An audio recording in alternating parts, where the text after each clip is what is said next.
신문 읽어주는 남자입니다. 윤석열 후보 재직 시절 검찰이 여권 정치인에 대한 고발을 야권에 사주했다는 의혹이 제기됐습니다.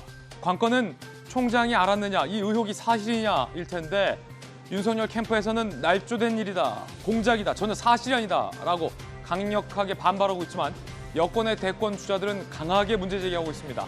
새로운 문제로 부상했는데 잠시 후에 이 논란 다뤄보겠습니다. 오늘 조간신문 함께 하시죠. 먼저 동아일보입니다. 양경수 민노총 위원장 영장 발부 20일 만에 구속이 됐는데 민노총이 문재인 정권과 전쟁 선포한다. 이건 문재인 정권의 전쟁 선포다. 총파업에 들어가겠다. 문재인 정권 규탄한다. 라고 민노총이 나섰습니다. 총파업을 예고한 가운데 그간 사실 이 정부가 민노총의 불법 집회 등을 단속하는 데 있어서 너무 소극적이었던 건 아니냐라는 비판이 있는데 민노총이 문재인 정권을 정면으로 겨눈 셈이 됐습니다. 다음 신문입니다. 이번엔 경향신문입니다. 여권에서는 윤석열 후보가 권력을 사유화했다며 이는 검찰의 쿠데타 시도라고 총공세를 펼쳤습니다. 민주당에서는 정치 공작으로 규정했습니다. 법사위 소집, 공수처 수사 등을 요구하고 있는 상황이고 윤석열 캠프에서는 이거 말도 안 되는 일이다, 사실무근이다, 날조다 라고 강력하게 반발하고 있습니다. 일각에서는 윤석열 총장이 최강욱 의원 등등을 필요하면 직접 수사할 수도 있었을 텐데 뭐하러 이런 사주를 했겠느냐라는 반발도 나오고 있다는데 핵심 당사자들의 입장이 조금 애매모호합니다. 특히 김웅 의원이 조금 애매한 입장을 냈습니다. 논란입니다. 잠시 후에 살펴보겠습니다. 다음 신문입니다. 이번엔 조선일보입니다. 조국 장관은 동생의 이혼은 위장 이혼이 아니다라고 강변했습니다. 그런데 결혼 요구 때 응해야 한다는 합의서가 뒤늦게 공개됐습니다. 결국 위장 이혼이 맞았다라는 의혹이 더욱더 불거졌습니다.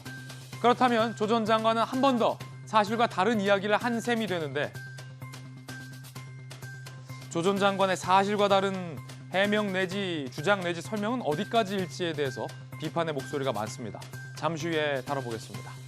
그 가운데 오늘 조금 전 들어온 뉴스 속보 전해드리겠습니다. 사회적 거리 두기의 새로운 방안이 발표됐는데 추석에 가족 모임에 한해서 접종자에 한해서 8명까지 가족분들이 모일 수 있게끔 정부가 규정을 완화했습니다. 가족 모임에 한해서, 접종 완료자에 한해서입니다. 수도권 식당과 카페, 당초 9시로 단축될 것과 달리 밤 10시까지 운영이 가능해졌는데 백신을 맞은 사람에 한해서 6명까지 저녁에도 모일 수 있게 됐습니다. 지금까지는 딱 잘라 2명이었는데 백신 접종자까지 6명까지, 접종을 하지 않은 사람 2명, 접종한 사람 4명, 총 6명까지 저녁 모임이 가능해졌다는 뉴스 속보도 지금 들어왔습니다. 지금까지 신문 읽어주는 그리고 속보 읽어주는 남자였습니다. 자, 오늘 함께 하신 최고의 전문가들 소개해드리겠습니다. 정혁진 대표 변호사, 윤석열 캠프의 김병민 대변인 나오셨습니다. 돌직구쇼 좌장, 민주당 김영주 전 의원과 청와대 출입기자 출신의 이재명 선임 기자 나왔습니다. 어서 오세요.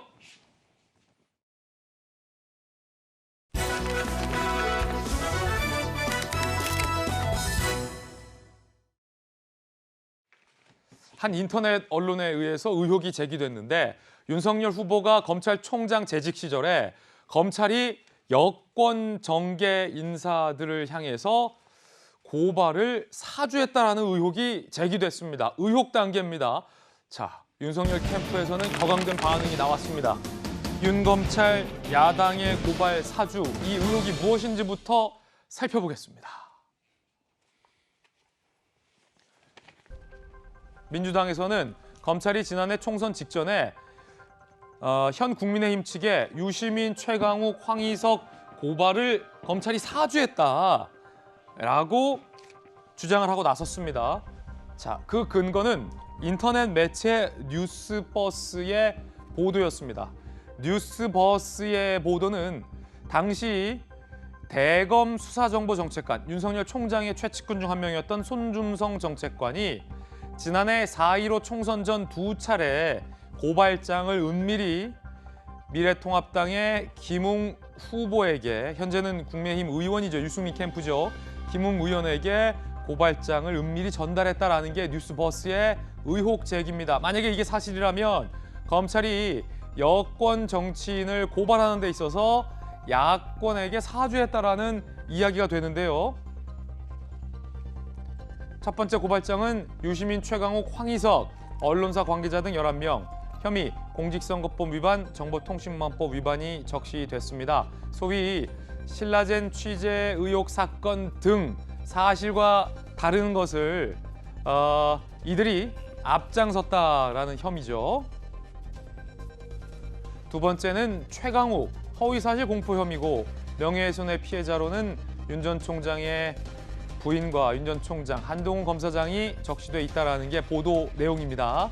두 고발장 모두 고발인에는 빈칸이 처리됐습니다. 자, 김호수 검찰총장은 대검의 진상조사를 긴급 지시한 그런 상황입니다. 이 매체가 보도한 고발장이라는 문건도 공개가 됐는데 함께 살펴보겠습니다. 두 장의 고발장 등이고, 고발인에는 성명이 비어 있고, 자, 이 매체의 보도에 따르면 이거를 손중성 정책관이 김웅 의원에게 은밀히 전달해 줬다. 즉, 대검이 고발장을 만들어 놓고 야당 의원에게 고발 좀 해줘라. 그럼 우리가 수사하겠다라고 사주를 했다라는 의혹을 해당 매체가 제기를 한 겁니다.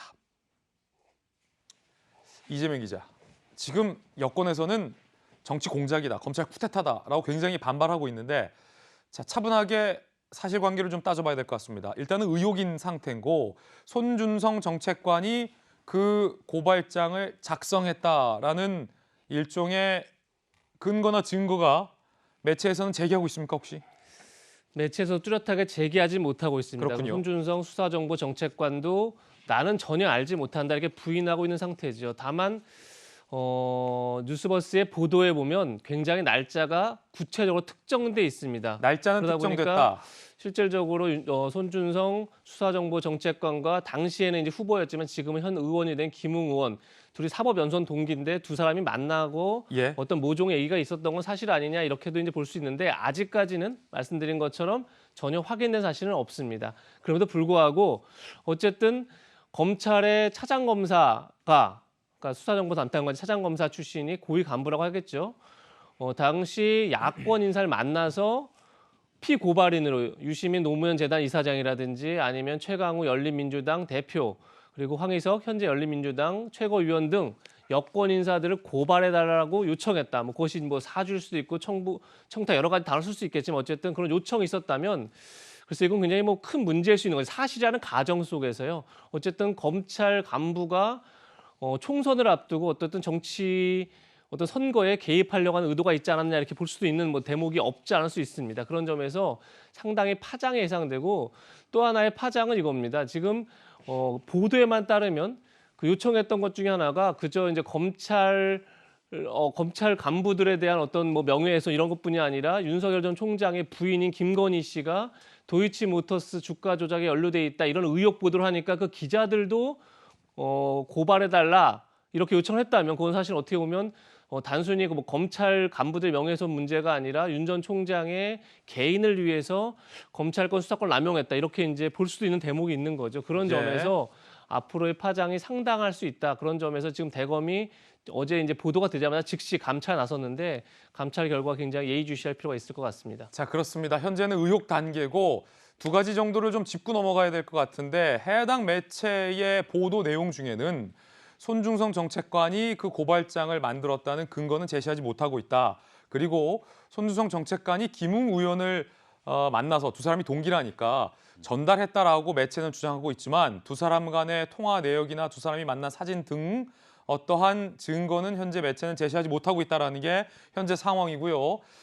한 가지 또 확인해 봐야 되는데, 여당은 이거를 사주다, 고발 사주다라고 공세를 펼치고 있다는 상황 속에서 국민의힘의 입장도 나왔는데, 국민의힘은 그 고발장을 실제로 고발 조치까지 이루어지지 않았다라고 확인이 되고 있습니다. 그러니까 실제로 고발은 이루어지지 않았다.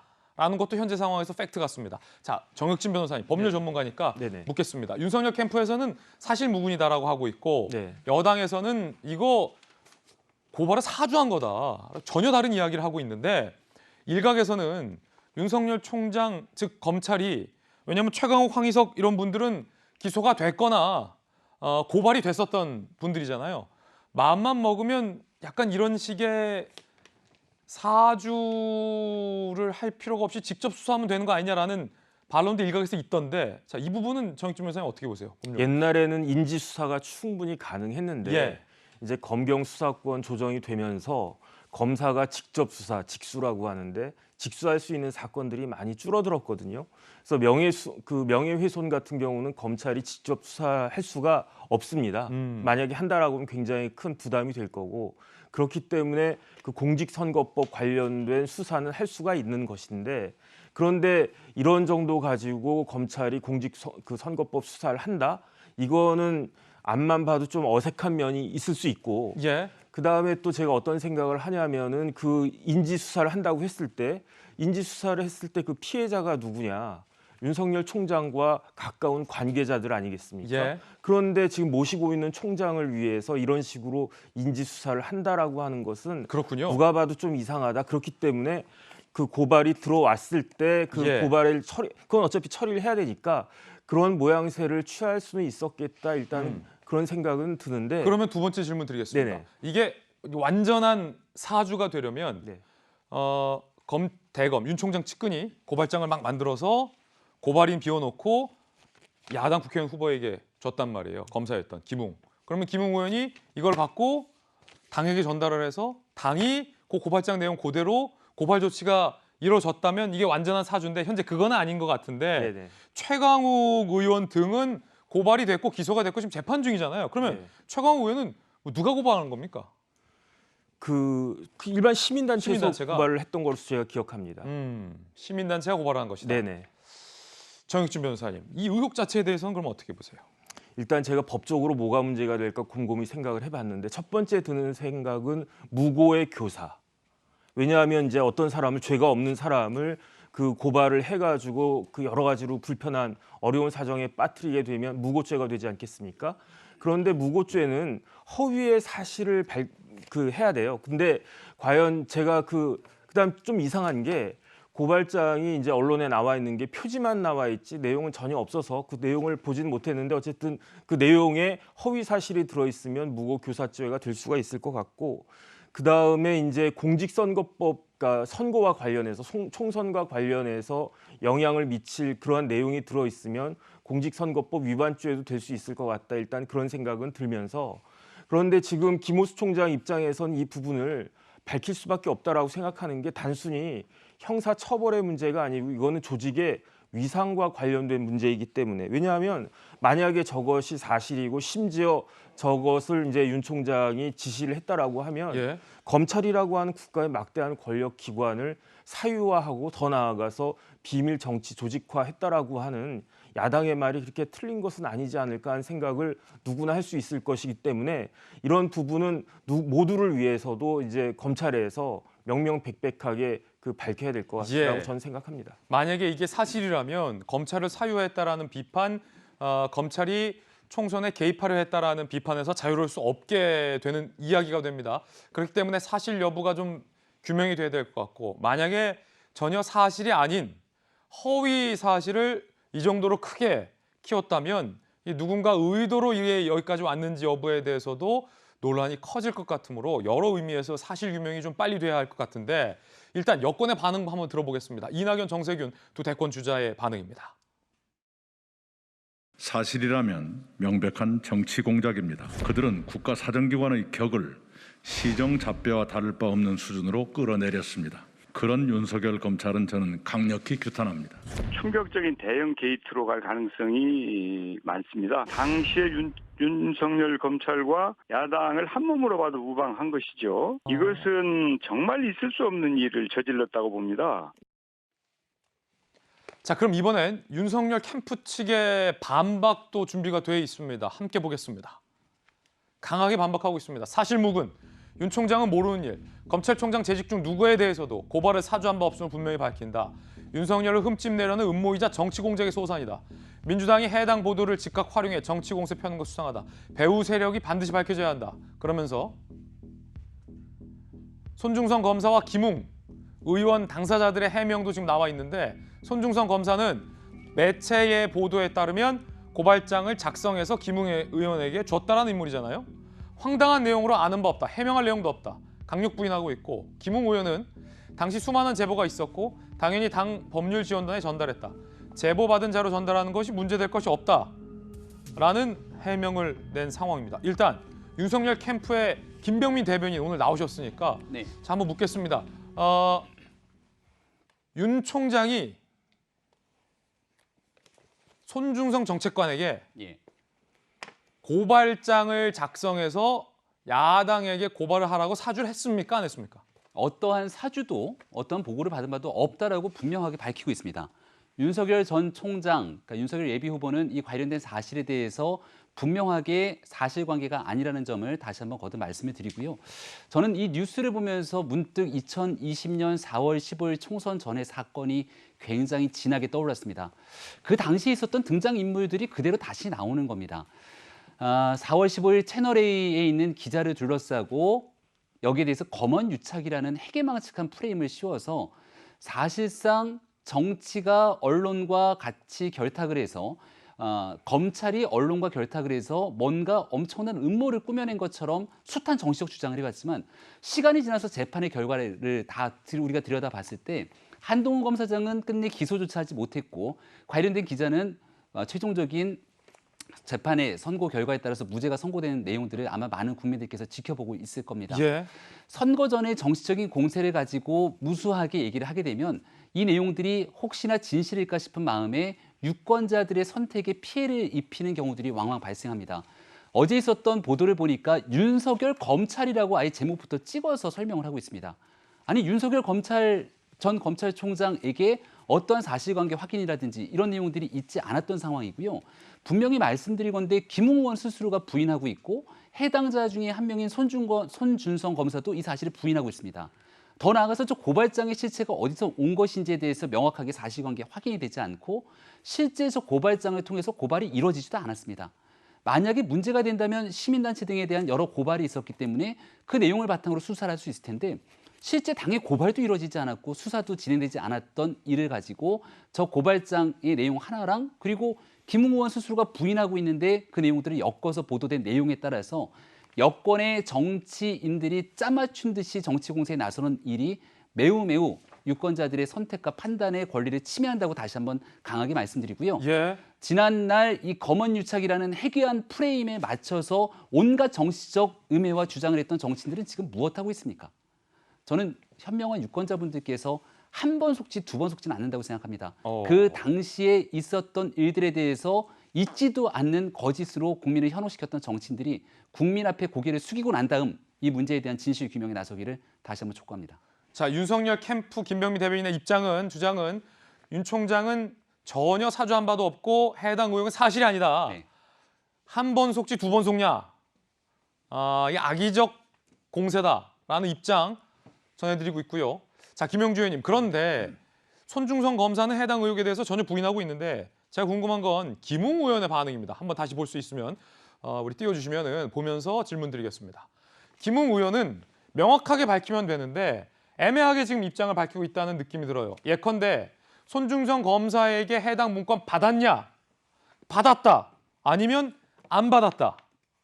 라고 명확히 밝히면 될 건데 지금 받았다는 겁니까? 김웅 의원. 안 받았다는 겁니까? 당시 수많은 제보 있었고 법률지원단에 전달, 제보받은 자로 전달하는 건 문제될 거 없다. 이게 무슨 얘기입니까? 그렇습니다. 그러니까 저 부분이 좀 명쾌하게 했으면 좋겠다. 왜냐하면 그러니까 저 말이 우리가 신뢰를 갖기 어려운 이유는 수많은 제보가 있었다라고 하는데 수많은 제보라면 익명이라고 하는 것을 전제로 하는 겁니다. 우리가 실제로 뭐 선거사무소에 수많은 사람들이 이거 해달라 저거 해달라 해줄 수 있죠. 뭐 율사 출신이니까 법률 지원단에 있을 수도 있는 거고 수많은 당의 법률 지원단이 많은 문제를 해결해 줄 수 있는데 문제는 손준성, 김웅 이 두 사람이 잘 아는 사이라는 거예요. 예. 그렇기 때문에 저 말에 앞뒤가 안 맞다는 거예요. 그러니까 수많은 제보 중에 하나다라고 얘기하기는 어렵다. 저 사람을 분명히 아는 사람인데 내가 잘 모른다. 그러니까 받았지만 전달했지만 누구한테 전달했다 이게 나와줘야 되거든요. 혹은 안 받았다. 예, 안 받았다. 내가 아는 사람이지만 저거는 사실이 아니다. 이렇게 정리를 해줘야 되는데 수많은 것 중에 하나다라고 얼버무렸어요. 그런데 수많은 사람 중에 하나가 아니에요. 저 두 사람의 관계가. 예를 들면 사법연수원 동기라든지 아까 말한 대로 서로 인지하고 이해하는 관계란 말이죠. 그다음에 손준성이라고 하는 현직 검사조차도 실제로 가족 관계 속에서는 말하자면 야당과의 관계가 되어 있는 지인이 있다든지 이렇게 가까우면 가까운 사이일 수 있기 때문에 보통 사람이 아니잖아요. 현직의 차장검사잖아요. 예. 그런 부분들에 있어서 명쾌하게 얘기를 해야 되고 또 이 문제는 그렇다면 두 사람이 지금이라도 그날 특정된 날짜에 두 사람의 말하자면 뭐 핸드폰을 공개를 한다든지 해서 정확하게 규명해 주지 않으면 계속 말하자면 여당의 파상 공세를 뭐 모면하기 힘들다. 저는 그런 생각이 듭니다. 김웅 의원의 답변이 좀 애매하다. 네, 그렇죠. 김용주 의원님의 의견도 들어봤습니다. 자, 국민의힘의 입장과 추미애, 조국 두 사람의 입장도 준비가 돼 있습니다. 먼저 추미애, 조국 두 사람의 입장 한번 보겠습니다.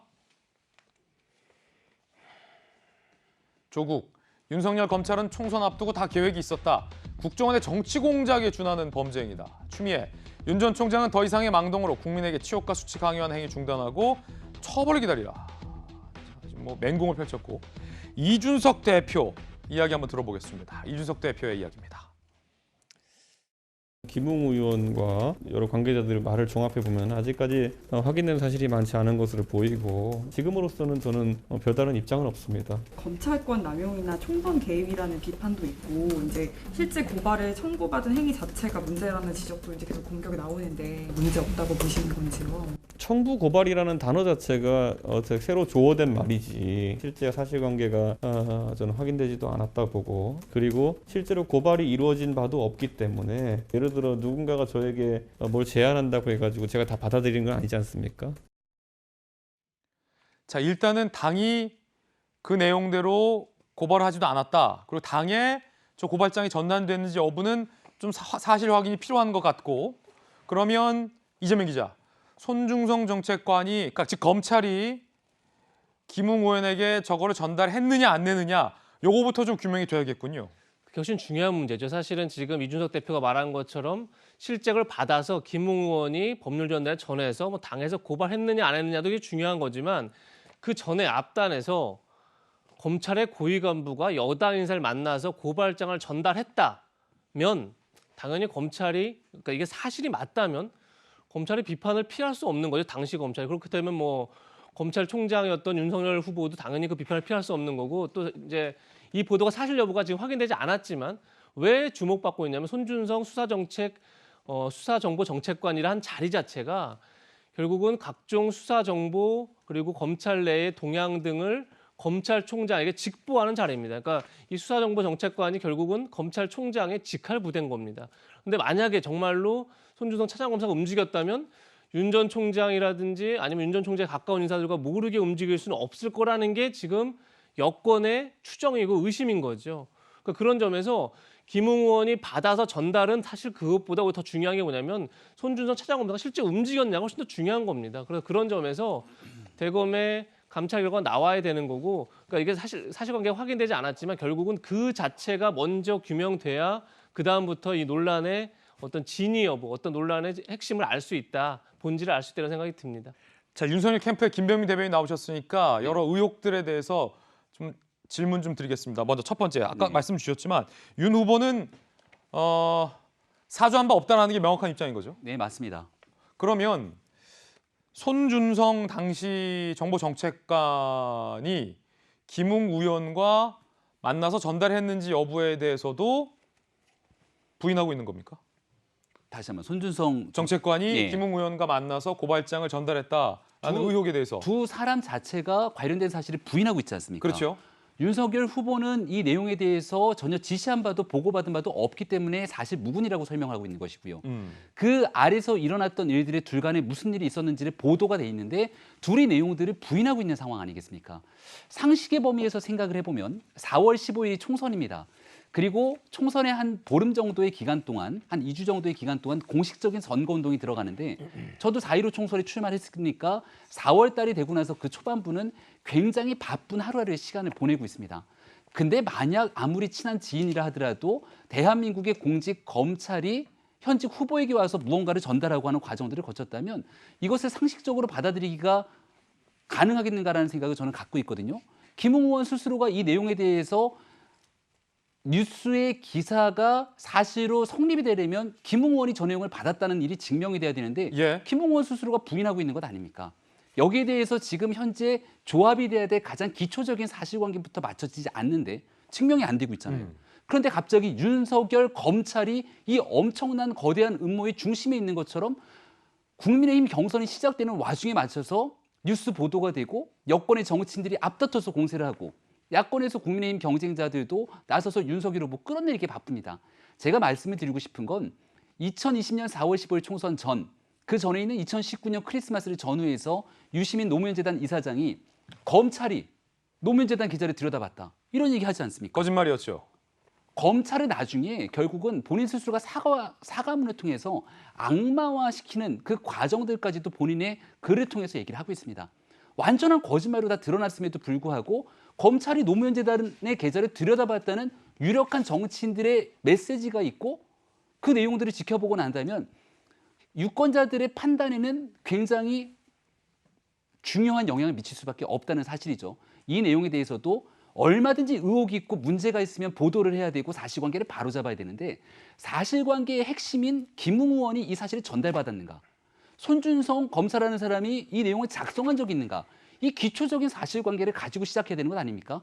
그리고 나서 문제가 증명이 되고 나면 이 일의 연결고리의 최종 책임자인 윤석열 검찰총장에게 문제가 있는 것 아니냐로 가는 게 정상적인 상황일 텐데 선거를 바로 목전에 앞두고 있는 지금 이 순간에 맞춰서 이런 얘기들이 정치권에 돌아다니는 것을 과연 우리는 어떻게 받아들여줬습니까?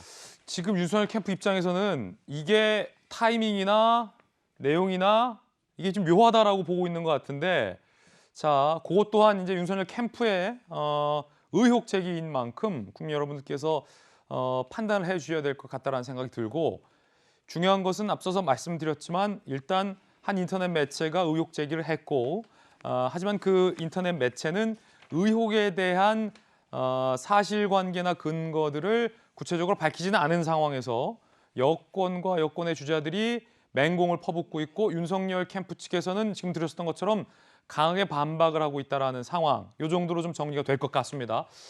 요는 해당 의혹이 더 의혹으로 번지려면 그 의혹을 입증할 수 있는 추가 보도나 추가 좀 근거가 제시돼야 현재로서는 좀 성립이 될 것 같다라는 생각이 좀 듭니다. 자, 이 의혹 계속 갈 것 같고요. 이번에 저희가 준비한 두 번째 이슈를 소개하겠습니다. 조국 전 장관 동생의 이혼은 위장이 아니다라고 조 전 장관도 수차례 강하게 항변한 바 있는데 이거 어떻게 된 걸까요? 위장 이혼으로 보이는 정황들이 제시됐습니다. 조 전 장관 동생은 위장 이혼한 적 없다. 경제 문제, 가정 불화 등으로 합의 이혼했다. 위장 이혼 의혹을 줄곧 부인한 바 있죠. 합의서 내용. 그런데 검찰은 이혼 합의서를 1, 2심 재판부에 냈습니다. 그 내용은 조 씨가 언제든지 결혼 요구할 시 전처는 응해한다. 라는 합의서입니다. 이혼에 합의한 부부가 언제든지 재결합할 수 있다. 라는 계약을 소위 왜 했을까요? 이거를 일반적인 이혼이라고 볼 수 있을까요? 아니면 위장 이혼이라고 봐야 할까요? 검찰은 이게 위장 이혼의 증거다라고 봤습니다. 조국 전 장관도 동생 부부의 이혼은 위장 이혼이 아니다라고 청문회 등에서 계속해서 강하게 항변했었습니다. 만약에 이게 위장 이혼이 맞다면 조 전 장관이 그때도 거짓말을 했다라는 얘기가 되는 셈인데요. 준비되어 있습니까? 들어보시죠. 제 동생 사업이 잘 안 풀리고 해서 자기 돈을 다 동생에게 빌려주거나 빌려준 도 잘 안 되고 생활비도 재수씨가 되고 이런 일이 계속되었습니다. 그러다가 나중에 이제 이혼을 하게 됩니다. 이혼하면 관계 딱 끊고 원수되고 살아야 됩니까? 제 동생도 자기가 아주 너무 미안한데 아들 안 보러 가야 됩니까? 이런 점은 좀 양해해 주십시오. 조 전 장관이 굉장히 당당하게 부부가 위장이혼이 아니다. 진짜 가슴 아픈 가족사다라고 설명을 했는데 정혁진 변호사님. 네. 이해가 되지 않는 거예요. 저 합의서가 검찰이 지금 재판부에 냈다라는 거잖아요. 증거로 낸 게 아니고 검찰이 압수수색을 해가지고 저걸 찾아낸 거죠. 압수수색을 통해 찾아냈다. 급기야. 네, 조국 동생은 숨겼겠죠. 근데, 그러면 네네. 아니 그러면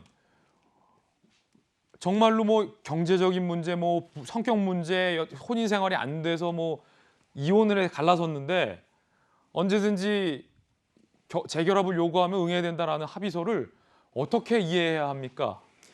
이게 제가 보니까 반전의 반전이에요. 일단 첫 번째 위장이혼은 많이 있어요. 제가 옛날에 IMF 직후에 예금보험공사에서 변호사를 했었는데 아 예보에도 계셨어요. 근데 그때 이제 그 부실 관련자라고 해가지고 채무를 많이 부담하게 된 사람들이 이혼들을 많이 하더라고요. 그때 그랬죠. 가장이혼. 그런데 희한한 게 가장이혼 사람들이 나중에 보면 실질적으로 이혼한 경우가 상당히 있었어요. 그래서 이제 위장이혼도 여러 경우가 있구나 일단 그 생각을 갖다가 했는데 그런데 사실은 조국 전 장관의 동생 부부는 누가 봐도 위장이혼한 것이 맞는 것 같습니다. 왜요? 왜냐하면 일단 첫 번째 이 합의서는 무효입니다. 저 네. 합의서는 아무런 의미가 없고요.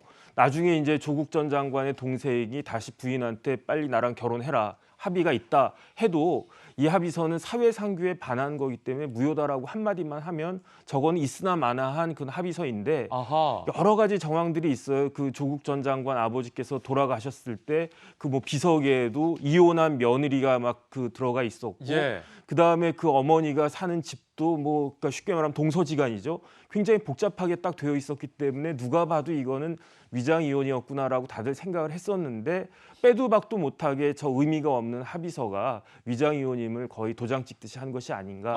일단 그런 생각이 들고 그다음에 저 위장 이혼 합의서의 존재가 중요한 것이 그 조국 전 장관의 혐의가 7개인가 됐었는데 그중에 하나가 강제집행 면탈죄였거든요. 그래서 이혼함으로 인해 가지고 조국 전 장관 부부가 조국 전 장관 동생 부부가 자신들의 재산을 지키기 위해서 강제집행 면탈죄를 범한 것이다라고 해서 저게 중요한 그 계약 그 증거 자료가 됐던 것 같은데 그런데 항소심에서 또 강제집행 면탈죄는 제가 알고 있기로는 무죄가 나왔거든요. 네. 그래서 저기에 있는데 어떻게 또 무죄가 나왔을까? 항소심 재판이 이상하다. 일단 그런 생각이 들면서 어쨌든지간에 이제 이 사건이 피고인과 검찰 모두가 이제 그 대법원에 상고한 것으로 알려져 있으니까 대법원에서는 또 어떤 판단이 나올지 조금 흥미가 있습니다. 단순히 이 의혹이 같이 살았는데 위장이혼 했네라는 의혹으로만 그치지 않습니다. 문제는 돈에 있습니다. 웅동학원 건으로 도산했고 채무가 있고 빚이 있었어요. 그런데 위장 이혼을 함으로써 전처에게 재산을 넘겨서 빚으로 인해서 나의 재산을 손해보지 않게 하기 위해서 위장 이혼했다라는 의혹이 제기됐었고 실제로 보증을 섰었던 기술보증 신용기금이 그 빚을 대신 변제했다고 해요. 즉 본인의 사업 도산으로 변제해야 할 빚을 기술보증 신용기금이 대신 갚아줬고 본인의 자산은 위장 이혼을 통해서 전처에게 고스란히 보존이 돼 있다면 이건 도덕적인 문제죠. 법적인 문제죠. 만약에 위장 이혼이 사실이라면. 그렇기 때문에 조국 전 장관과도 연관이 된 일가의 웅동학원 이 스캔들과 관련해서 조 전 장관이 이거를 알고도 국민들 앞에 동생 부부는 위장 이혼이 아니다라고 사실과 다른 즉 거짓말을 했다면 이는 조 전 장관의 도덕적인 문제로도 연결이 될 수 있다라는 의혹이 오늘 제기되고 있는 것인데 김영주 의원님 위장입니까 아닙니까? 뭐 위장 이혼이죠. 실제로 보면은 이혼한 며느리와 같이 사는 시어머니가 어디 있습니까? 사실 그때도 그런 이야기들이 나왔죠. 이제 그러나 그때 보면 현실적으로 뭐 경제적 조건에 의해서 이혼을 하고 어쩔 수 없이 같이 사는 경우도 있어요. 러시아에도 이혼한 부부들이 같이 사는 경우도 많이 있을 수 있는데 실제로 문제는 이게 핵심은 뭡니까? 다시 결혼할 수 있다라고 하는 것을 쓴 이유는 내가 당신한테 이혼하지만 맡겨놓은 돈은 결국 내 돈이다. 언제든지 내가 가져갈 것이다라는 것을 의미하는 것이에요. 그렇기 때문에 저게 위장 이혼이라는 얘기가 성립된다는 얘기입니다. 지금 아까도 우리 정혁진 변호사 얘기했는데 위장 이혼으로 했던 사람이 실제 이혼한 경우는 맡겨놓은 돈을 안 돌려준다는 뜻일 수도 있잖아요. 예. 실제로 보면 마음이 변해서 처음에는 형식적으로 이혼하면서 내가 막 갖고 있을게 했다가 변호사 알아보니까 이거 안 돌려줘도 된다 그러니까 이혼해버린 거 아닙니까? 예. 그런 경우일 수 있는 거죠. 그러니까 사실은 법적인 담보가 안 돼 있는 재결합할 수 있는 각서를 내부적으로는 쓴 것이지만 사실은 현실적으로 9억 5천이라고 하는 말하자면 그 기술보증보험 즉 이자가 붙어서 한 10억 되는 채무를 갚지 않을 목적으로 빼돌린 돈을 그러니까 자기 원래 전처에게 맡겨놓았는데 그중에 뭐 돈이 얼마인지는 모르겠습니다만은 언제든지 그 돈은 이 문제가 해결되면 다시 내가 받겠다는 이야기밖에 안 되는 것이죠. 예, 이재명 기자, 혹시 우리가 놓치고 있는 게 있을 수도 있으니까 조국 전 장관의 입장에서 생각하고 질문 드릴게요. 진짜 이혼이라고 볼 수 있는 그럼에도 정황이나 진짜 이혼이라고 할 수 있는 무엇 하나 조그마한 근거라도 있는지. 그럼 두 번째는 위장 이혼이었는데 조 전 장관이 진짜 이혼이었구나 내 동생 부부가 라고 착각할 개연성이 조금이라도 있는지.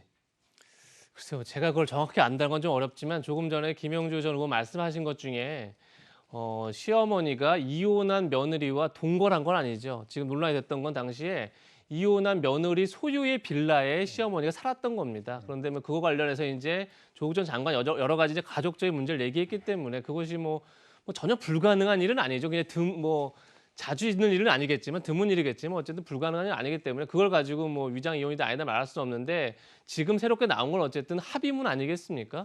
그러니까 조국 전 장관의 동생인 조건 씨가 결혼을 요구하면 언제든 전처를 응해야 된다 이런 내용이 있다는 건데 사실 생각해 보면 만약에 위장 이혼을 한다면 저런 문구를 도대체 왜 넣지요? 약간 조금 의문은 듭니다. 저런 문구를 굳이 넣을 이유가 있었을까? 위장 이혼을 하면서. 근데 또 한편으로 보면 일반적인 협의 이혼은 아닌가 보다라고 또 생각할 여지도 있는 거죠. 저런 문구 자체가 굉장히 특이하고 아주 뭐 독특한 경우라고 할 수 있겠죠. 그래서 뭔가 우리들이 알기 힘든 뭐 조국 전 장관 동생 부부만의 어떤 일이 있는 거 아닌가 싶은데 어쨌든 그럼에도 불구하고 그건 굉장히 사적인 문제죠. 저희가 공적으로 관심을 가질 이유가 없는 문제일 수 있는데 지금 저희가 이걸 논의하고 있는 이유는 조금 전에 뭐 잘 설명해 주셨지만 결국은 조국 전 장관의 동생이 조건 씨가 웅동학원의 사무국장으로 일하면서 웅동학원의 자산 일부를 가지고 어쨌든 본인이 개인적으로 대출을 받았고 그것을 갚지 못하다 채무 변제 의무를 지키지 않기 위해서 위장 이혼을 하는 거 아니냐. 다시 해서 웅동학원에 오히려 피해를 입힌 건 아니냐. 이런 문제가 되는 거고 또 조국 전 장관이 웅동학원에 이사를 지냈죠. 그렇기 때문에 또 조국 전 장관도 거기에 자유로울 수 없는 거죠. 이제 그런 문제 때문에 이 위장 이혼 문제에 관심을 가졌던 건데 그래서 정혁진 변호사 말씀하신 것처럼 그것이 이제 2심에서 만약 무죄가 됐다면 사실 더 이상 계속 이 의혹을 물고 늘어지는 것도 별로 의미가 없지 않겠나 이런 생각도 듭니다. 자, 김병민 대변인님. 네. 조국 전 장관이 했던 많은 말 중에 첫 번째, 표창장은 위조된 게 아니다. 사실이 아닌 것으로 재판 결과. 두 번째, 인권법센터 증명서는 위조된 게 아니다. 재판 결과 이 역시 사실이 아닌 걸로. 위장 이혼이 아니다라는 것도 지금 많은 분들이 얘기한 것처럼 위장 이혼의 정황이 늪어지고 있고. 그리고 네 번째, 조 전 장관은 판결문을 봐서 알고 있을 거란 말이에요.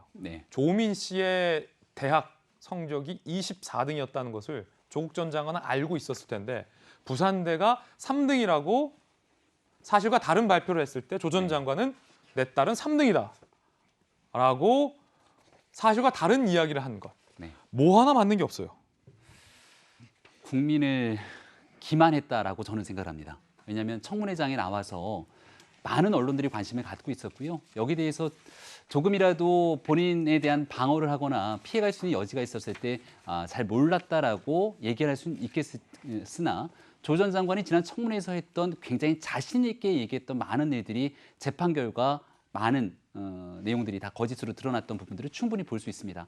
이 웅동학원 문제만 하더라도 사실 이 웅동학원이 조국 전 장관 가족이 함께 운영하고 있는 곳이긴 하지만 사립학교는 정부의 많은 재원이 투입될 수밖에 없습니다. 그리고 그 재원은 결국 국민의 혈세로부터 나오는 건데 이 웅동학원이라고 하는 사학 재단을 이용해서 가족 일가가 뭔가 재산상의 이득을 착복했다면 심각한 문제고 고위공직에 나설 자격이 없는 겁니다.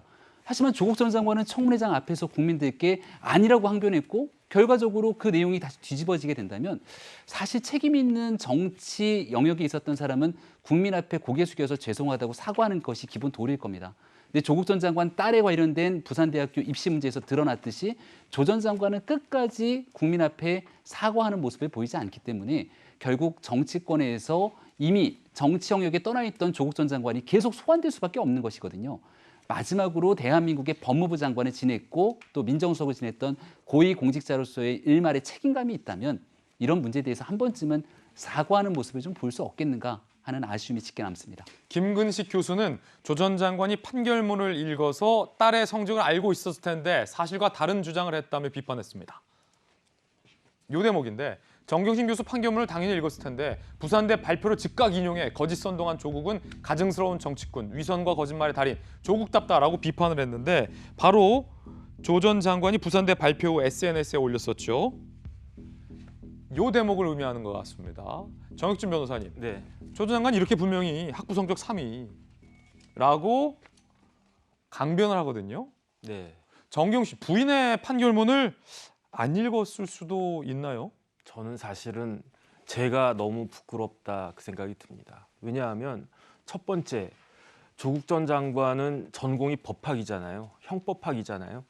그러면 저라도 저 판결문 있으면 꼼꼼하게 봅니다. 그런데 저 판결은 형법학자적인 관심에서도 이거는 좀 볼만한 그런 판결이기 때문에 그 자기 딸이 아니라고 하더라도 그 판결문을 서울대 법대 교수였다라고 하면 꼼꼼하게 보았을 것이다. 그다음에 법학자가 아니더라도 그 우리 가족 중에 한 명이 형사처벌을 받든지 민사재판을 하든지 해서 판결문이 나왔어요. 그러면 우리나라의 어떤 사람이 그 판결문을 줄치면서 그 요약 정리하면서 꼬박꼬박 보지 않았겠습니까? 더군다나 만에 하나 저 판결에서 정경심 교수가 전부 승소를 했다. 그러면 뭐 이거 다 이겼으니까 그냥 뭐 안 봐. 이렇게 할 수도 있지만 조국 전 장관이 뭐라고 이야기했습니까? 심지어 대법원인데도 불구하고 사실관계까지 다시 한번 따져보겠다. 법리검토 잘해보겠다. 그래서 대법원의 판결을 인정한 게 아니잖아요. 끝까지 우리는 무죄인데 1심도 틀렸고 2심도 틀렸고 그렇기 때문에 대법원 가서 이걸 반드시 뒤집겠다라는 취지로 이야기를 했는데 그런 사람이 판결문을 안 읽었다라고 볼 수가 있겠습니까? 그러니까 누구보다도 저 객관적인 사실에 대해서 잘 알고 있을 터인데 그런데 그 차라리 저 표현을 우리 딸은 학부 성적 3등이다. 가로치고 부산대도 그렇게 했다. 그게 아니고 주어가 부산대 아니었습니까? 예. 부산대는 우리 딸이 3등이라고 한다. 이렇게 이야기를 하니까 저 표현도 뭐 제가 이제 뭐 자꾸 이렇게 생각을 해서 그런지 몰라도 그러니까 모든 것들이 다 이런 식으로 살짝살짝 진실을 가리는 것이 아닌가 그런 생각이 들면서 이러니까 이런 행동은 재판부에도 영향을 미칩니다. 왜냐하면 저 사람은 진실을 말하는 사람이 아닌가 이런 의심을 주기 때문에 본인한테도 좋지도 않고 많은 사람들한테도 인상이 굉장히 좋지가 않습니다. 정혁준 변호사의 개인적 견해까지 들어봤습니다. 이번엔 저희가 준비한 세 번째 이슈를 공개하겠습니다.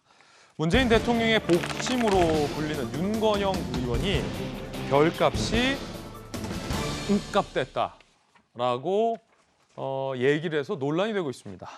잠시 후에 이야기 나눠보겠고 지금 저희가 말을 하고자 하는 주제는 정치인의 말의 무게와 관련된 겁니다. 대표적인 사건이 있었죠. 민주당의 김승원 의원이 민주당 출신의 국회의장에게 GSGG라는 발언을 하고도 그것은 욕설이 아니다라고 해명을 했다라는 논란 오늘도 이어지고 있습니다. 결국 김승원 의원 욕설 아니라더니 공개 사과했습니다. 진심으로 사죄드린다. 의장님의 따끔한 질책을 깊이 새길 것이다. 급변하는 미디어 환경에 맞는 언론 피해 구제법을 만들고 싶었다. 그것이 저를 서두르게 했고 어리석음에 빠지게 했다. 라고 공개 사과를 했습니다.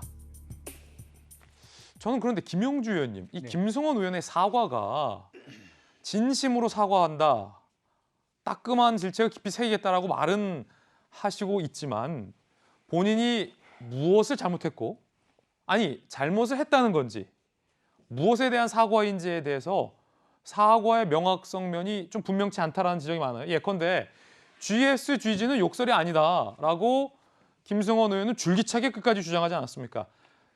General Government Services General G.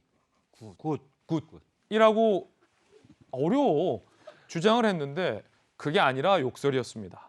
죄송합니다라고 사과를 한 건지, 아니면 나는 잘못이 없는데 오해를 불러일으켜서 의장님께만 죄송하다라는 건지, 뭐에 대한 사과입니까? 뭐 이제 뭐 중첩적인 사과라고 봐야 되겠죠. 우선은, 중첩적인 사과요. 솔직하게 제가 표현한 것을 말 그대로 밝히기가 쑥스럽습니다. 그런 뜻일 거예요. 첫 번째는 그 입에 담을 수 없다, 이것을 정확하게 얘기하기는 뭐 추측입니다만. 예, 추측입니다만 그건 솔직하게 고백하고, 두 번째는 그냥 미안하다 그러면 될 걸 말도 안 되는 얘기를 또 조를 만들었다는 거죠. 자기도 이해가 잘 안 되는, 뭐 보편성의 정부는 기본해야 된다. 정부 국회의장이 정부하고 뭔 상관이 있습니까?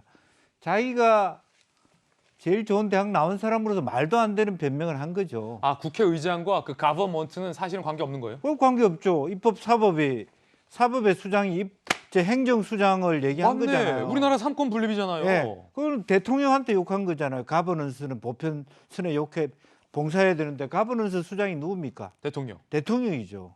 아, 이게 우리나라 국회의장한테 욕해야 될 걸 죄송해서 제가 대통령한테 욕했습니다. 그 얘기잖아요. 그러네요. 문법과 뜻도 맞지 않네요. 그러니까요. 그 두 번 자기가 창피당하는 일이죠. 아예 차라리 저런 말도 안 되는 얘기를 하면서 뭐 그럴듯하게 넘어가려고 아무도 모르는 이야기를 한다는 것 자체를 왜 저기다 올립니까? 자기만 아는 이야기를, 또 말도 안 되는 얘기를. 그래서 그 두 가지가 다 결합되어 있고요. 또 실제로 보면은 어쨌든 뭐 우리 윤 원내대표가 또 대신 뭐 어쨌든 국회의장한테 용서를 빌어야 되는 거고, 이제 그런 부분이 있습니다. 그래서 사실은 저것은 어떤 면에서는 국회윤리위원회 정도까지 가서 다뤄야 될 문제고, 제일 중요한 것은, 우리나라에서 제일 중요한 것은 권위입니다. 최소한 여당의 국회의원이 여당 출신의 국회의장에 대한 최소한의 예의, 최소한의 권위를 인정하지 않으면 스스로의 권위가 어떻게 보호받을 수 있습니까? 매우 잘못된 행동이죠. 김용주 의원님의 의견 들어봤습니다. 이준석 대표가 이렇게 얘기를 했습니다. 김승원 의원의 해명은 아무 말 대잔치다.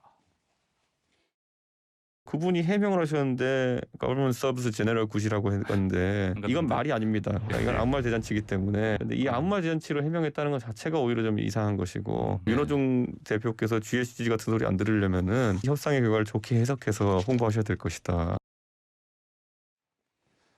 자, GSGG 해명에 대해서 강력하게 비판하면서 이준석 대표가 이거를 패러디했죠. 윤호중 원내대표가 GSGG 소리를 안 들으려면 언론중재법 설명 잘해야 된다라고 윤호중 원내대표를 지칭하면서 GSGG, 김승원 GSGG를 사용했는데, 상당히 흥미로운 건 여당이 이에 대해서 발끈을 했습니다. 함께 보시죠. 한준호 민주당 원내대변인, 이준석 대표의 막말이 도를 넘었다. 윤호중 원내대표를 욕설을 연상시키는 GSG라는 표현으로 지칭한 거다라고 발끈을 했는데, 이게 좀 묘해지죠. 민주당에서는 김승원 의원 징계 안 했죠. 그 김승원 의원은 끝까지 GSG는 욕설이 아니라고 했는데, 이준석 대표가 GSG를 쓰자 민주당에서는 이거 욕설이다라고 얘기하고 나온 겁니다. 그러면 김승원 의원이 욕설을 한 게 되고, 그러면 징계를 해야 되는 얘기가 되는데 뭔가 지금 꼬였다라는 얘기가 나오고 있습니다.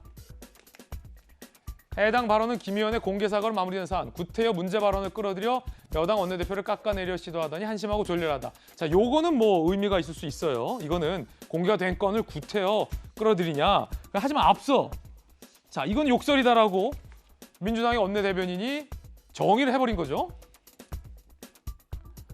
자, 그러자 이준석 대표가 어제는 아니라더니 GSG가 나쁜 말인가 보다, 이걸 이렇게 물고 들어오면이라고 되받았습니다. 김병민 대변인님, 네. 그러면 GSG는 나쁜 말인 겁니까? 욕설인 겁니까? 아니, 저는 정리를 좀 해주세요. 걱정되는 게 이렇게 뉴스에 계속 GSGG가 보도되다 보니까 이게 잘 모르고 있던 사람들도 은연중에 SNS 등에서 이 내용들을 사용할까 봐 걱정이 큽니다. 저 진짜 몰라서 물어보는 거예요. 이게 네. 뭐 징계를 안 해도 되고 뭐 그냥 제너럴 서비스예요? 아니면 진짜 한준호 원내대표만처럼 욕설이에요? 나쁜 말이죠. 왜냐하면 이 GSGG 앞에 박병석 의장님이 아니라 박병석이라고 했습니다. 그러니까 우리가 얘기를 할 때 김진 기자님이 아니라 제가 SNS에서 김진 이렇게 얘기하면 그 뒤에 따라 나오는 말은 당연히 부정적인 얘기가 나올 수밖에 없는 것 아니겠습니까? 예. 그러니까 잘못된 일이 있으면 잘못됐다고 시정하고 반성하면 되는 일인데 민주당과 범여권에서 이뤄지고 있는 그동안의 수많은 문제를 보면 잘못하고 나서도 잘못했다고 인정을 잘 안 해요. 그러니까 지난번 4.7 보궐선거가 끝나고 나서 외신에서 오죽하면 내로남불이라는 말을 철자 그대로 받아서 보도를 합니까?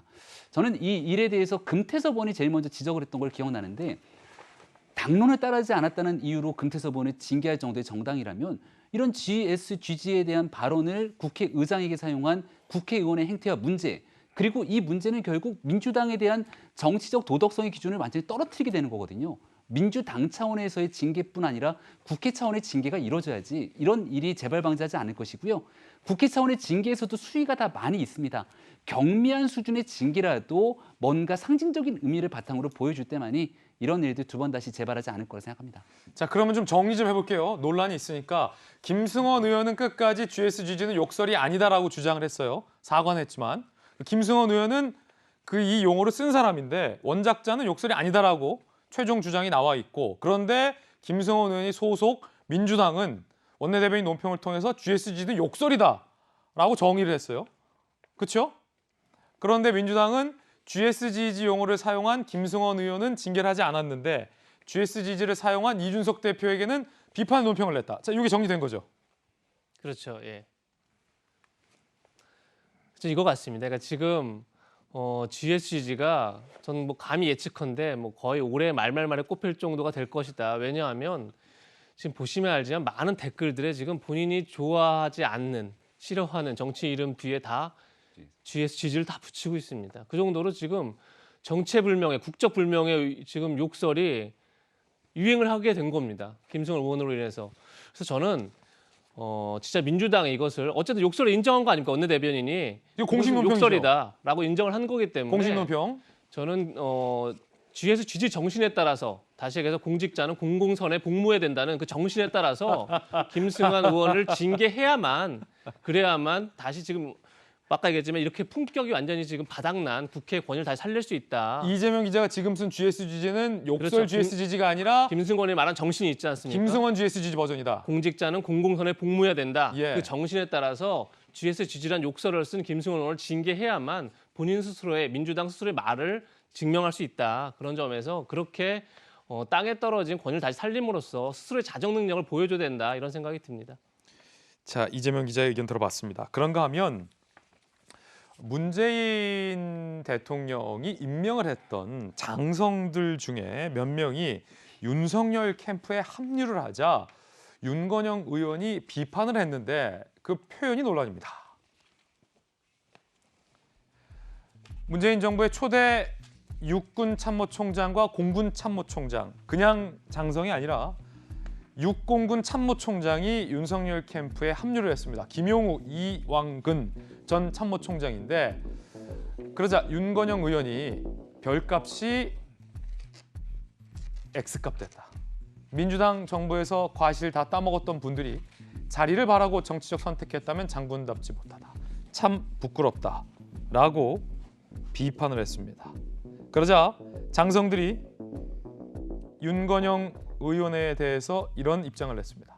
지금 이 봉건 시대도 아니고 주군을 섬기는 가신도 아니고 더욱이 대한민국의 군대는 당의 군대가 아니다 라는 입장을 냈습니다.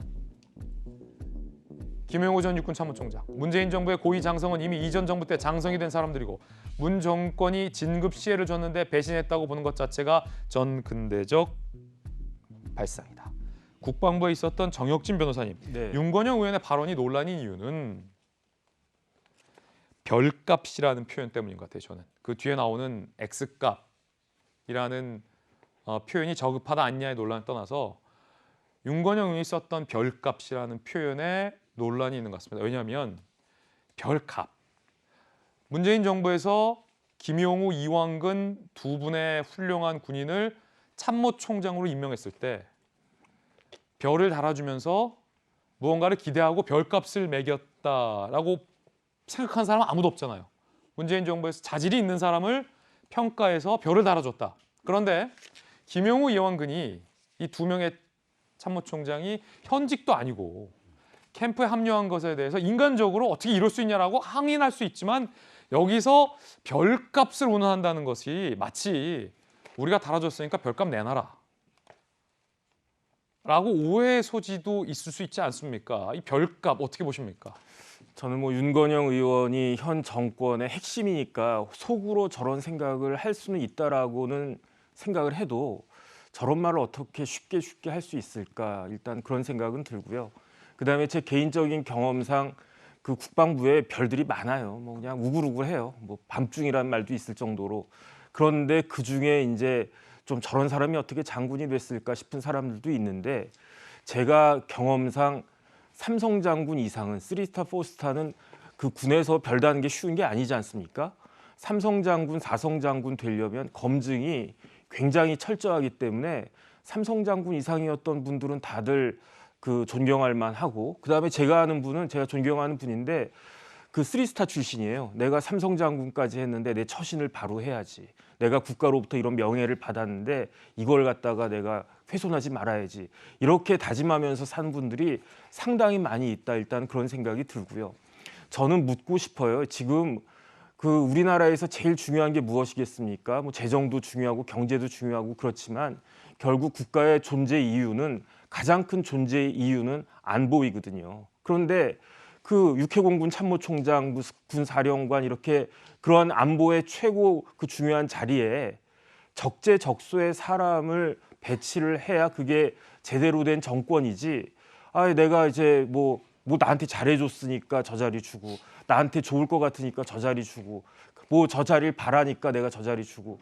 그렇게 하면은 이거는 큰일 날 일이 아니겠습니까? 오히려 김용우 참모총장은 제가 조금 알고 이완근 총장은 제가 잘 모르는 분인데 이런 분들이 현 정권에서 참모총장까지 했음에도 불구하고 야당을 선택했다라고 하는 것이 현 정권 입장에서는 일반 국민들이 저렇다라고 하면 지금 우리나라 안보에 대해서 그 최고위급 장군들이 생각이 좀 이상한 거 아닌가? 저 이상하다기보다 지금 뭐 그 문제의식이 있는 것이 아닌가? 이런 생각들을 하면서 경계하고 오히려 더 가다듬고 마음을 가다듬고 해야지 별값 운운하는 것은 참으로 문제가 있는 것이 아닌가 저는 좀 걱정스럽습니다. 자, 물론 김용주 의원님, 윤건영 의원이 우리가 총장으로 발탁한 것에 대해서 뭐 값을 치러라라는 의미로 저 별값이라는 표현을 썼지 않았다는 것은 사실 많은 우리 국민들도 다 알 거예요. 근데 그런데도 불구하고 다른 의원도 아니고 대통령의 복심이라고 불렸던 분이니까 그러니까 점잖게 논평을 할 수도 충분히 있는 일이었잖아요. 우리가 기대하고 훌륭한 분들을 임명했는데 끝까지 적어도 우리 정부가 끝날 때까지는 군 공무원 출신으로서 정치적 중립을 지켜주기를 바랬는데 아쉽다. 요 정도 점잖은 논평이 됐다면 문제가 되지 않았을 텐데 별값이니 똥값이니 이렇게 얘기하는 게 적절치 않아 보인다는 거죠. 글쎄요, 이제 표현 중에 가장 적절하지 않은 것이 과실을 따먹었다. 이 표현이 가장 적절하지 않은 오히려 김용주 의원은 과실을 따먹었다. 예, 그게 무슨 특혜를 준 것처럼. 그러니까 오히려 우리 정부는 그동안에 가장 충실하고 군인 정신에 충실한 제대로 된 사람을 뭐 합참 의장이든 장군을 앉혔다 그러면 저 용어를 쓸 수 없다는 거죠. 그러니까 마치 그만한 사람을 우리가 선택해서 저 사람 줘도 되는데 이 사람 줬다 이런 정도의 느낌을 주는 것 자체가 오히려 우리에게 해가 되는 거예요. 이 정부에 대해서 실제로 이제 그런 부분이고 정말 정확하게 더 나아가서는 저와 같은 훌륭한 분들이 이 정부를 떠난 윤 총장 캠프에 가는 것이 가슴 아프다. 이런 정도가 가장 오히려 저기 간 분들을 아프게 하는 때리는 그런 코멘트라고 봅니다. 그렇죠. 의리를 지키고 해야 될 분들이. 근데 그것이 아니고 저렇게 코멘트를 하기 시작하면 이 정부 자체가 역으로 보면 우리 문 정부가 그동안에 하느라고 했는데 참 안보라고 하는 영역, 또 군 장성들에게 좀 서운한 것을 해준 게 아닌가 반성하게 된다. 앞으로 다음 정부는 더 안보에 힘쓰겠다. 이렇게 하는 것이 가장 정상적인 코멘트였다고 보는데 너무 저분들의 개개인의 정말 그 별의 값에 비해서 코멘트를 값싸게 한 것이다. 그게 가장 아프다고 봅니다. 김영주 의원님의 의견 들어봤습니다. 그런가 하면 101세 교수 김영석 교수에게 막말을 했었던 광복회의 변호사가 이번에도 또 논란의 발언을 했습니다. 문정부를 비판한 김영석 연세대 명예교수에게 이래서 오래 사는 것이 위험하다라는 옛말이 생겨난 것이다라는 막말을 했었던 정철승 변호사가 또 발언을 했는데요. 적정 수명에 관심이 많다. 나는 80세 정도가 적정 수명의 한두 선이 아닐까. 100세 넘게 장수 기원 드리는 존경스러운 원로 어르신들은 많다. 라고 SNS를 남겼습니다. 그러면서 평범한 사람들은 해당 사안이 없으니 시비 걸지 말라라는 SNS 글도 남기기도 했습니다.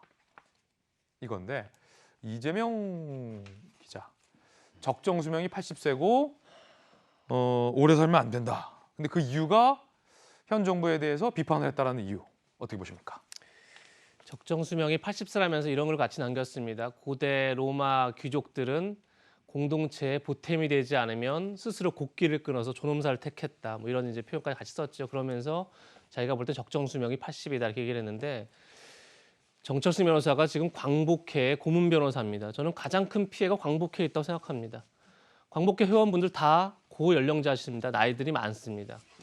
그런데 공동체 보탬이 안 되면 곡기를 끊는 게 그것이 공동체를 위한 일이다. 이걸 지금 광복회 고문 변호사가 얘기하고 있습니다. 이걸 어떻게 이해할 수 있는 거죠? 그리고 지금 정철승 변호사는 광복회 고문 변호사뿐이 아니라 박원순 전 시장 유족들의 법률 대리인도 맡고 있습니다. 그런데 오늘 아침에 올린 글이 조금 전에 보신 글입니다.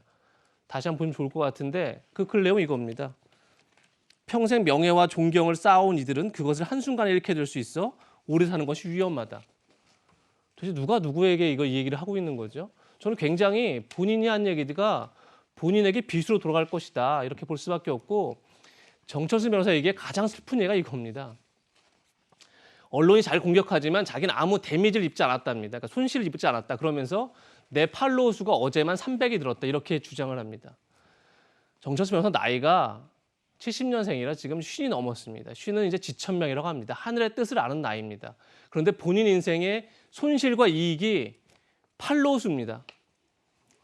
도대체 이게 어떻게 그게 가능한 얘기죠? 전 도대체 이해할 수가 없고 전 그 변호사 스스로가 자기의 말에 자기가 굉장한 고통을 당할 것이라는 생각이 듭니다. 이재명 기자의 개인적 견해까지 들어봤습니다. 자, 이번에 여야의 대선 소식 함께 전해드리겠습니다. 다음 주제입니다. 이재명 후보는 네거티브, 이낙연 후보는 검증을 외쳤는데 지금 민주당의 대권 주자 앞으로의 대선 국면을 가를 중요한 결과가 이제 하루 앞으로 다가왔습니다. 충청 표심 궁금합니다. 내일 대전 충남, 오는 5일 세종 충북 합동연설회와 투표 결과도 공개됩니다. 이재명 캠프, 충청권 대세 확인되면 나머지도 분위기 달라진다. 이낙연 캠프, 충청에서 선전할 경우 무조건 이건 역전이다라고 이야기를 하고 있는 그런 상황입니다. 충청의 결과가 상당히 궁금해지는 가운데 이낙연 후보 측에서는 무료 변론 의혹을 계속해서 공세하고 있습니다. 들어보시죠. 마치 아무것도 없는데 당내에서 공격해서 문제가 된 것처럼 이렇게 바꿔치기 하는 것은 온당하지가 않죠. 빨리 설명하고 정리를 하는 것이 본인들을 위해서도 좋은 것 아닌가 생각합니다. 우선 무료 변론 여부에 대해서 수임료가 어느 정도였는지에 대해서 아무 설명이 없지 않습니까? 변호사비 대납 의혹 주장을 하면서 계속 확전을 시도하고 계신 거죠. 당원들을 만나봐도 네거티브 때문에 경선이 끝난 뒤에 원팀으로 가야 되는데 그게 어렵지 않겠냐는 굉장히 좀 답답하고 안타까운 거죠. 자, 지금 가장 중요한 충청 표심을 앞두고 캠프 간의 설전도 격화되고 있습니다. 함께 보시죠. 먼저 이재명 캠프 김남국 수행실장, 아니면 말고식 네거티브의 신물날 지경. 우리 국민과 당원은 정치권의 네거티브 극혐이라고 대응했습니다. 무료 변론 설명하라라는 이낙연 측과 극혐한다는 이재명 측. 한신대 김승희 교수님 나오셨습니다. 이재명 후보는 지금 무료변론은 아니다라고 강변하고 있지만 이낙연 캠프가 요구하는 구체적인 내역에 대해서는 공개를 하지 않고 있군요. 그렇죠. 사실 이게 뭐 공세가 지금 계속되고 있는데 뭐 검증이냐 아니면 네거티브냐 이제 이걸 놓고서 이제 서로 좀 의견이 다른 것 같은데요. 저는 검증해볼 만한 문제라고 개인적으로 생각합니다. 이제 왜냐하면은 어쨌든 그 지방선거 때 이제 그 TV 토론을 하다가 이재명 당시에 후보가 이제 그 친형 강제 입원 사안과 관련해서 거짓으로 이야기를 했다 이런 혐의 때문에 이제 선거법 위반으로 재판을 받았죠. 이제 결국 대법원에서는 이제 무혐의로 이제 무죄가 확정이 됐는데 이제 그 당시에 변호인단이 굉장히 호화로웠단 말이에요. 30명 이상의 그리고 아주 그 변호인의 그 면면도 굉장히 실력 있는 변호사들이 많이 들어갔죠. 그 중에 이제 송도한 변호사가 있었고 이제 헌법재판관 출신이고 지금 국가인권위원장 그 지금 후보에 되어 있는데 지명대로 되어 있는데 이제 이 사람에게서 변론을 받았는데 이게 지금 문제가 되는 게 뭐냐면은 이제 대가성이 있느냐 혹은 직무 관련성이 있느냐를 살펴봐야 될 것 같아요. 예. 근데 대가성이 있게 되면 그건 아예 뇌물죄로 넘어가게 되는 거고요.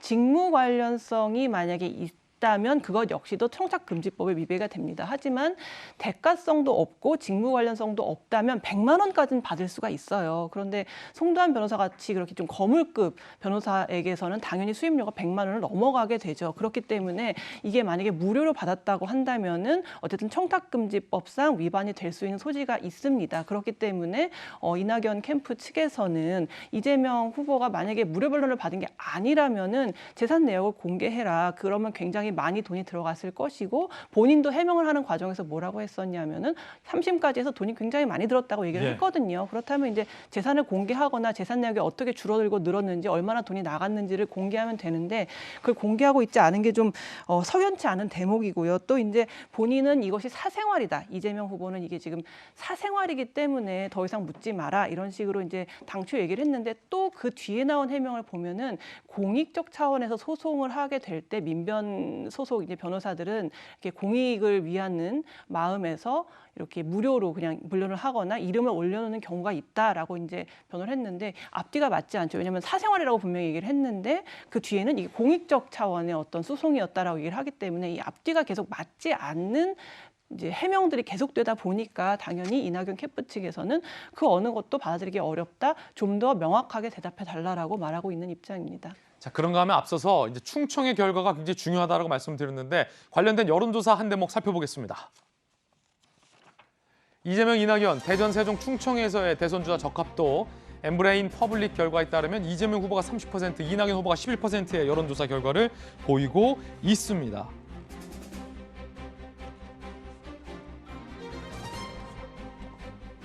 차기 대선 주자 적합도 여론조사 결과도 이렇게 지금 나와 있는 거 보고 계십니다. 일단 이낙연, 이재명 두 후보의 충청이 30대 11이에요. 김영주 의원님.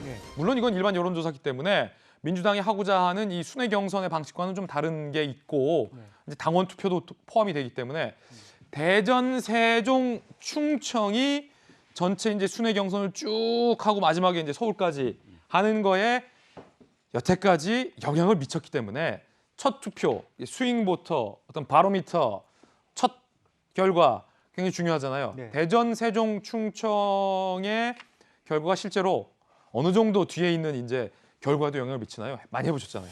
그러니까 실제로 보면은 득표 수로 보면 별로 안 돼요. 세종하고 충청에 합하면 한 8만 표밖에 현재 이제 당원들로 보면 전체 우리가 예상하기에는 200만 표 정도를 예상하기 때문에 전체적으로 보면 소일 수 있지만 그동안에 이제 두 가지 상징성이 있는 것이죠. 대전, 충청이 우리 전체 선거판의 바로미터라는 측면 그리고 제주하고 충청이 주로 그렇게 생각해 왔죠. 참 신기해요. 예. 그리고 이제 제주가 그랬던 것은 대부분 그동안의 경선이 제주도부터 출발했기 때문이거든요. 첫 번째 표를 까보는 시점. 그래서 아마 9월 11일 즉 슈퍼위크라고는 첫 번째 슈퍼위크가 굉장히 큰 판도에 영향을 미치게 될 겁니다. 이제 실제적으로 그래서 결과적으로는 지금 현재의 예컨대 뭐 이재명 대 이낙연의 구도라는 거의 변화가 없을 것처럼 보입니다. 이제 30대 11, 요 정도로 나올 수도 있습니까? 네, 이럴 수 있는데 문제는 뭐냐면 정세균 후보가 예컨대 이제 30대 11, 지금 여론조사상에는 정세균 후보가 아예 잡히지도 않은 부분인데 예. 캠프가 열심히 뛰는 부분에 있어서는 그렇지 않다는 거죠. 그러니까 예컨대 30대 11대 10 이렇게 정도 됐을 때 상대적으로 과반을 이재명 후보가 넘기기 어려운데 정세균 후보 팀이 기여할 수 있다. 순위의 변동이라기보다는 1, 2의 변동은 없다 하더라도 2, 3위가 나란히 가는 굉장히 어려운 일이다. 네, 그런 부분이 왜냐하면 소위 빅3가 갖고 있는 것은 후보에 대한 인지도 못지않게 밑에 있는 의원들의 구성원이 거의 수가 비슷합니다. 역량이. 오히려 더 이낙연, 정세균 후보팀의 그 연관돼 있는 지지군들이 더 힘을 세게 가질 수가 있기 때문에 그런 부분에 대해서 우리가 예컨대 지금 30% 11% 했지만 실제적으로 표수는 얼마 안 되는 거거든요. 이제 그런 측면에서 이렇게 표 차이가 많이 난다 하더라도 그것이 어떻게 2, 3위 구도 혹은 1, 2 구도가 어떠냐에 따라서 실제로 수도권에 올라왔을 때는 전혀 다른 결과가 나올 수도 있는 부분이 잠재되어 있다 그렇게 봅니다. 이번에는 야권 주자들 간의 지지율 격차도 함께 살펴보겠습니다. 윤석열 25.9, 홍준표 21.7인데 이러다 보니까 역선택 방지를 넣느냐 안 넣느냐가 야권 주자들 사이의 핫 이슈. 홍준표 후보의 이야기 들어보시죠. 지역 선거하고 대한민국 전체를 두고 하는 대선의 선거하고는 후보자에 대한 판단이 정당보다 더 우선시 될 수가 있다. 그게 대선의 특징입니다. 대통령 선거 투표를 우리 편만 합니까? 상대편 안 합니까?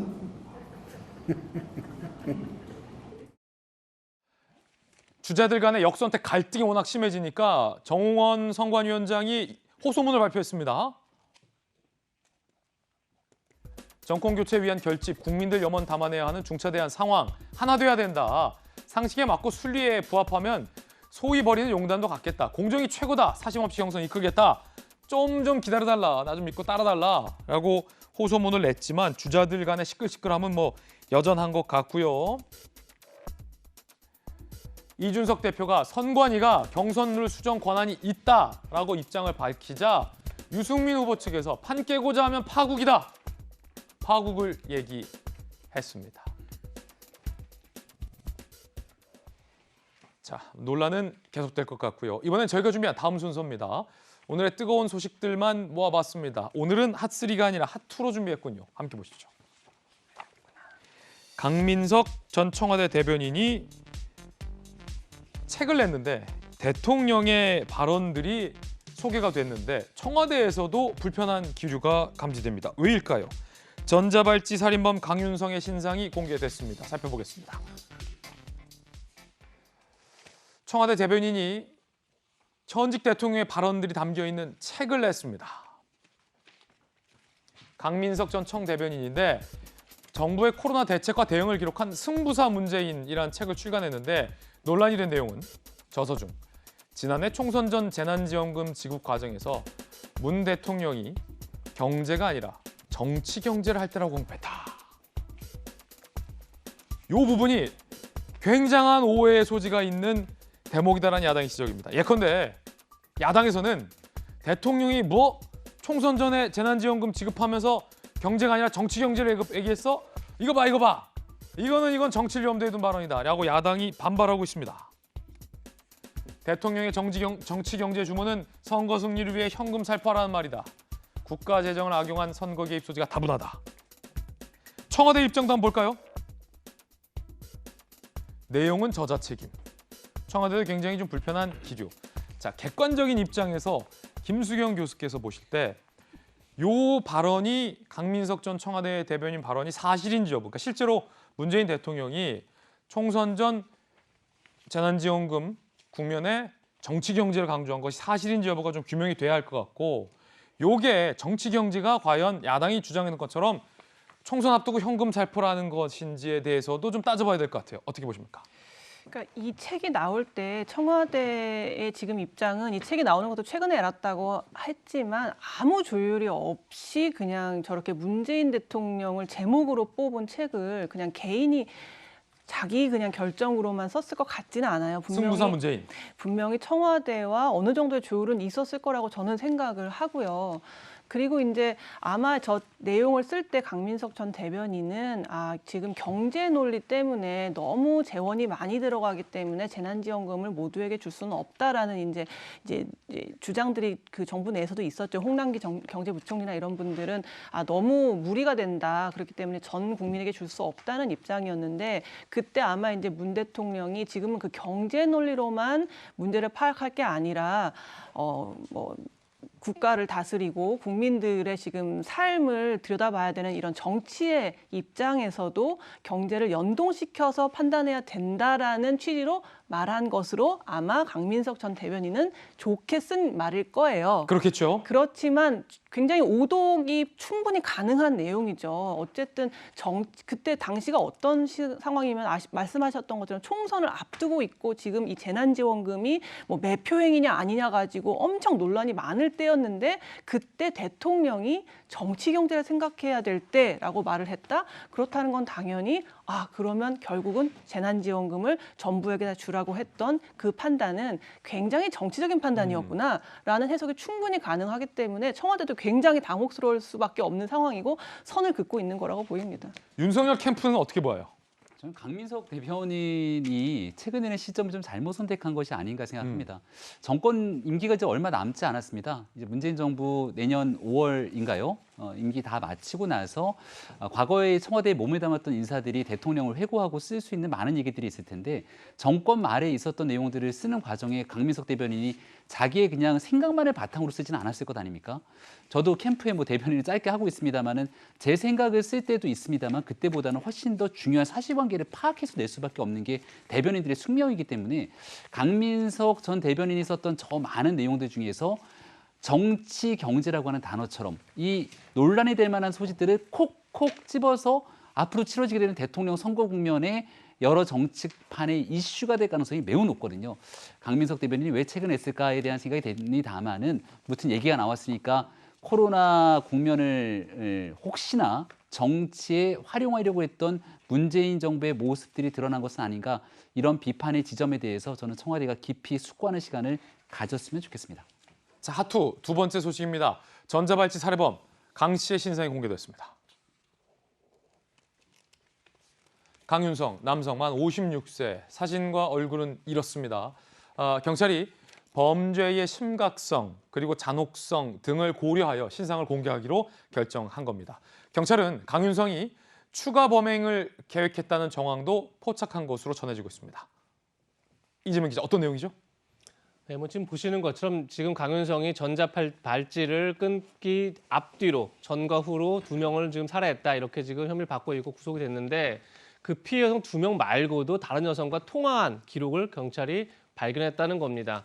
근데 결국 이제 제3 여성과 통화한 이유를 당연히 경찰은 물었겠죠. 그런데 지금 강윤성도 해당 여성을 상대로 범행하려 했다. 아마도 그것이 꼭 살인은 아니겠지만 지금 현재까지 밝혀진 것은 금품을 노리고 살해하는 것으로 이렇게 알려지고 있는데 결국은 제3의 여성에게도 어떤 돈을 빼앗기 위해서 연락했던 것이 아닌가 이렇게 지금 경찰은 보고 추가 범행을 수사하고 있고 사실 신상 공개를 한 것 자체가 추가 범행을 더 밝히기 위한 거니까 앞으로 경찰 수사가 더 활기를 띠지 않을까 싶습니다. 너무 무서운 게 김수현 교수님, 강윤성에 있어서는 통화를 하는 여성도 범죄의 대상이고 강윤성 주변에 있는 여성도 범죄의 타깃이라는 게 너무 섬뜩해요.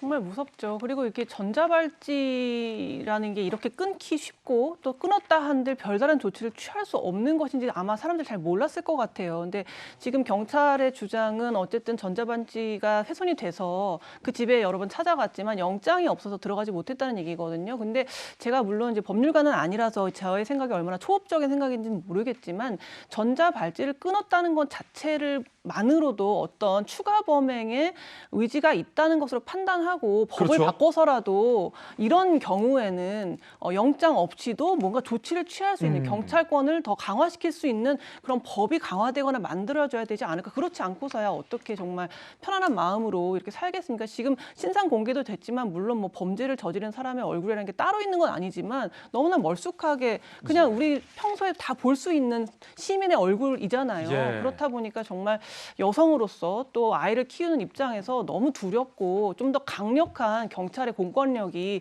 강화돼야 되는 쪽으로 법이 바뀌어야 된다고 생각이 듭니다. 강윤성은 추가 여성을 범행하려 했다고 했습니다. 그가 의미했던 범행은 어떤 뜻이었을까요? 그의 이야기 들어보시죠. 하실 말씀 없으세요? 내가 더 많이 죽이지 못한 게 한이 된다. 반성 권유하지 않는답니까? 당연히 반성 안 해도 사회가 는데. 저희들은 60초 광고 후에 돌아오겠습니다. 잠시 뵙죠. 네, 저희들이 준비한 소식 모두 다 전해드렸습니다. 좋은 주말 보내시고요. 저희들은 다음 주 월요일 아침 8시 50분에 더욱더 풍성한 소식 들고 인사드리겠습니다. 오늘 하루는 분명 어제보다 나을 겁니다. 건강한 주말 되십시오. 고맙습니다.